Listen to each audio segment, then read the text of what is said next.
got these silver inlaid. They're inlaid on both sides. I also inlaid the rowel, and we're going to take them out to the shop and do a little belt sanding on them, smooth up the edges and some things like that before we move on to assembling them.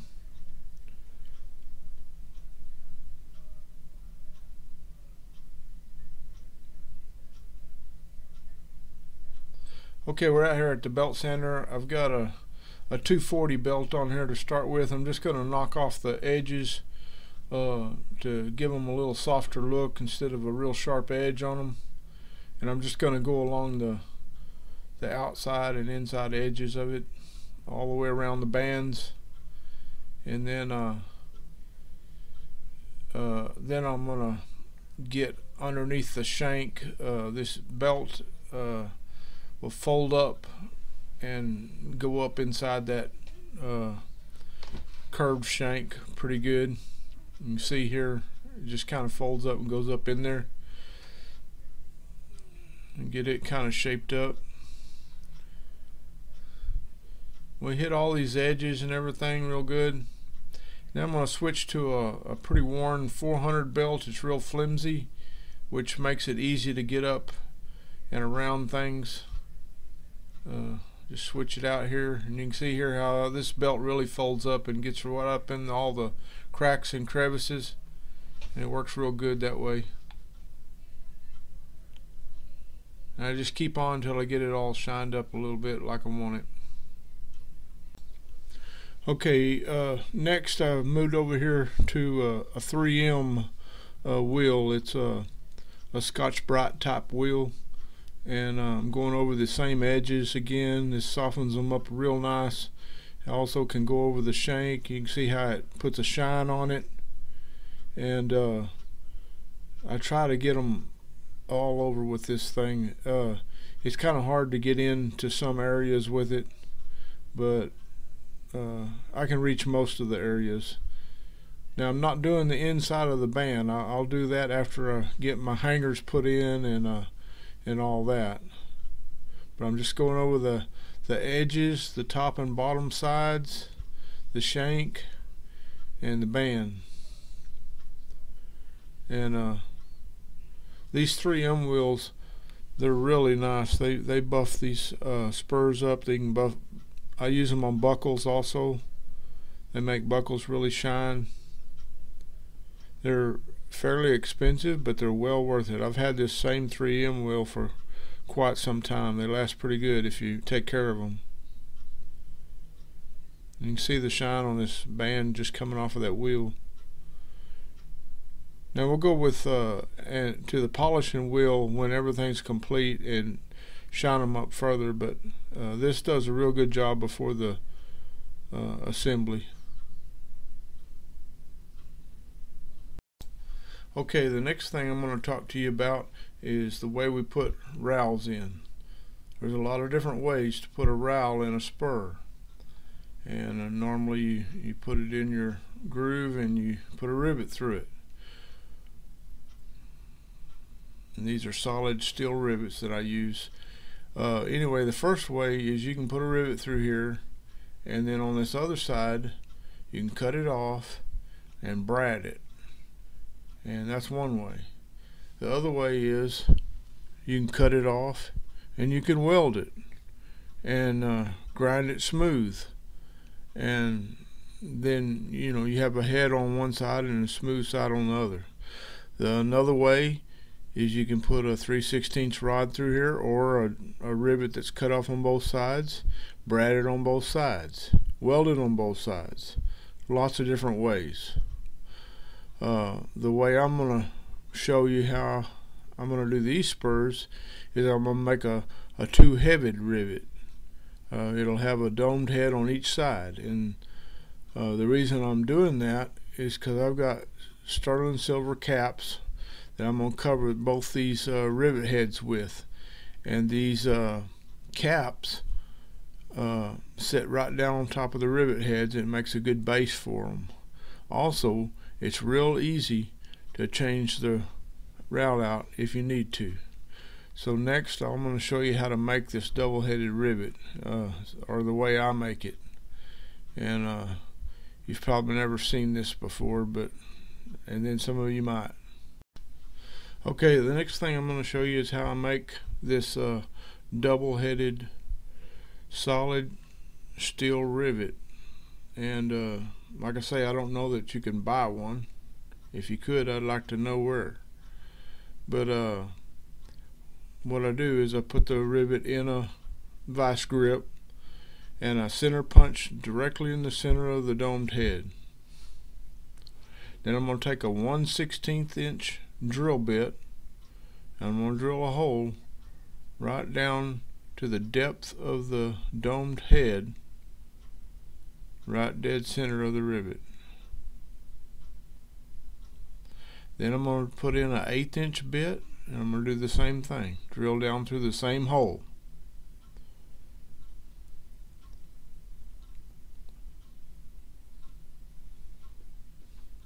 Okay, I'm going to measure it and see that I've got it to the right depth, to where the hole is all the way through the head. And then I'm going to get a 3/16 bit and drill one more time, right down through that hole that we made previously. Once this is done, I'm going to put in a countersink bit and I'm going to flare the top of that hole to where we have a good taper to brad the rivet shank into on the top of this domed head.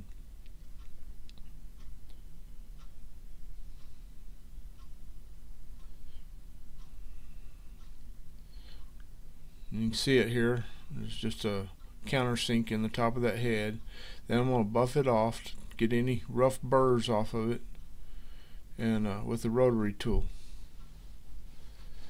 Then I'm going to take this and I'm going to take my vice grips and I'm going to clamp it down back away from the head just a little bit. And I'm going to take my scroll saw and I'm going to cut through this shank right below the head. That's going to separate that domed drilled head from the rivet shank. And you want to do this right up against the bottom of the head. Once you do that, you just take a screwdriver, separate the head from the shank, like that there. And then once I get it off of there, I take a file and I just file the back of that head smooth to where there's no burrs. That way I know it'll fit up against my shank smoothly. You can see here how I separated that head from the shank. And here I am filing it.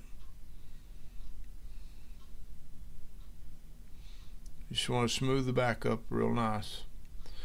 Okay, and then we'll put a steel rivet through there, the rowel and the shank, and we'll drop this manufactured head down over the top of it. We'll cut off the shank of the rivet just the right height above that domed head, and we'll brad it into that countersink, and then polish it, and we'll have a double-headed rivet and the rowel will be in place. Okay, now we need to cut off the rivet to the right length, so I tap in the rivet real solid down onto the shank, and then I put the manufactured head down over the other side of it, and I just make a line to where I have enough left outside the top of the head to brad down into the countersink, and then I just cut that off with my scroll saw.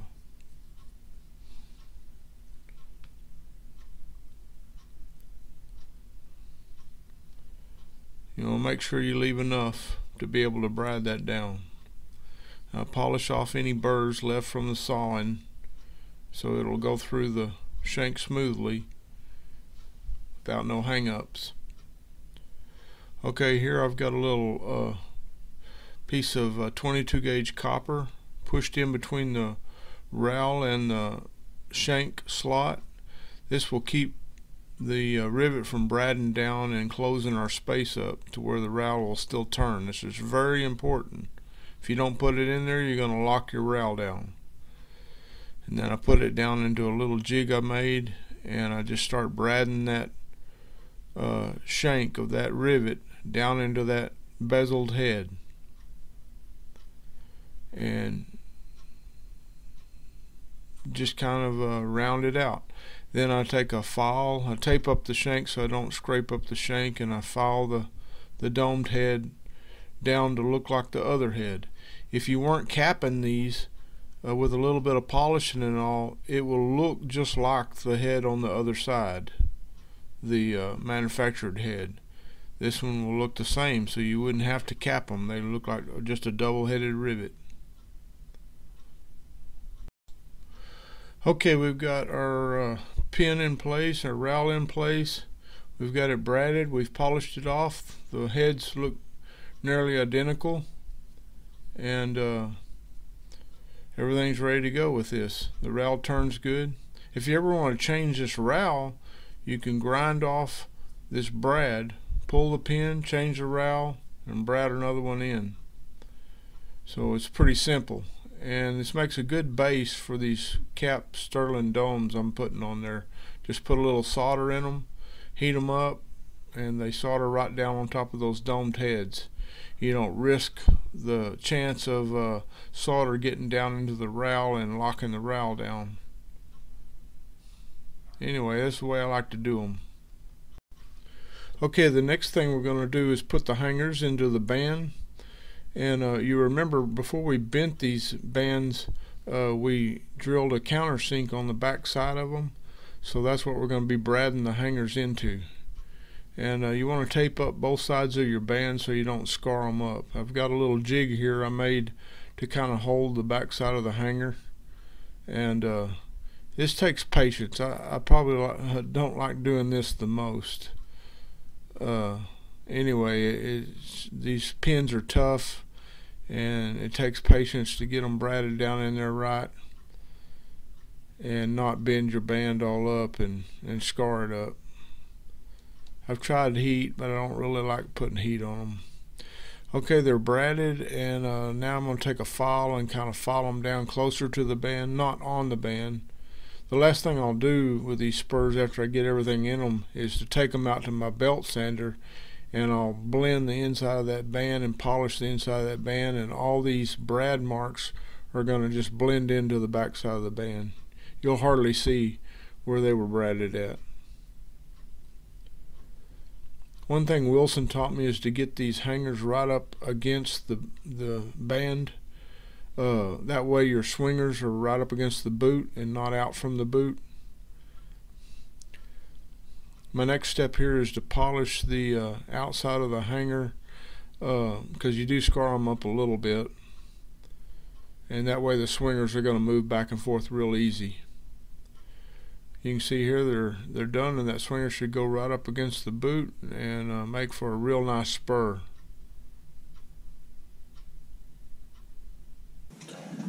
Okay, at this point I wanted to apologize. I lost a clip on my taping due to some weather, and and that taping was the opening of the swingers to put them into the onto the hangers of the spurs. The last clip showed you we bradded the hangers into the side of the bands and got them ready to go. And then the next clip jumped to putting the buttons on the swingers. But somewhere in there I lost a clip on opening up them swingers. And I wanted to show you how I did that. I have a little tool here that is just a wedge. It's just a steel wedge, and I have a big, a fairly thick screwdriver, and hope you can see this. Let me. Okay, here's the swinger, and what I do is I just drive this wedge down in the center here of the swinger, and I open it up like this. And once you get this wedge down in there, then I take this thick screwdriver and I drive it in there also, and then I just pry it open like that, and the swinger opens up real nice. And then you can just take that swinger and put it up under the hanger and hit it with a rubber hammer, and it will pop right on there. And then I just put the swinger down here on the wood and hammer it back closed with the rubber hammer, and then I put a vice grip on it to hold it shut, and put the spur button in there, and then I brad the spur button, which I will show you in the next clip here. I apologize that I can't show you that in person. I don't have any more swingers made, and I want to get this film wrapped up for you guys. So anyway, but I think y'all realize what I'm talking about, and if you have built spurs before, you definitely know what I'm talking about.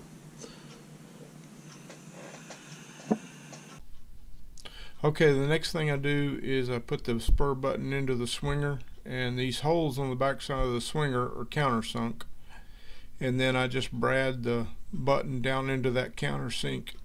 That's fairly easy to do. These brad real easily. Once you get them bradded, you can polish that off and you won't see where that brad even is. It comes out real nice. Well, that concludes part 4 of my spur series, and you can see we've got the rowels in, we've got the swingers and hangers on, and got them all inlaid. The only thing that's left to do on these is I'm going to take them out to my shop where my belt sander is, and I'm going to sand the inside of this band to make it all blend smooth. I went ahead and sanded the inside of the swingers right here, and you can see that you can't even tell, or you can barely tell, where I bradded that button in there. And that's the way these brads on the hangers will wind up looking. They'll just blend into that band. It's held in by flaring out on the countersink that we put on there earlier in the series. Rowels are working good. This particular pair of spurs will get button covers and rivet covers, which will be silver, and then I'm going to blue these, and that will make all this inlay really stand out. You can find how to cover the buttons in one of my earlier videos, how to make the swingers, those things. I think the only thing I didn't cover was covering the rivet buttons. But if you make the rowel rivet the way I showed you, by making a double-headed rivet, the cover just solders right down on top of those. And I'm going to use a dome cover like this, and it will just sit right down over there and solder down. So like I say, there's a lot of ways to put rowels in, but I like this way. And if you ever have to change a rowel, you just grind that off and take the pin out, or the rivet out, and put a rowel in, and then make you another one. So anyway, thanks for looking at the 4-part series, and I'm going to have another video coming out on how I inlaid some of this. And be sure and like my videos and subscribe to my channel. Thanks for watching.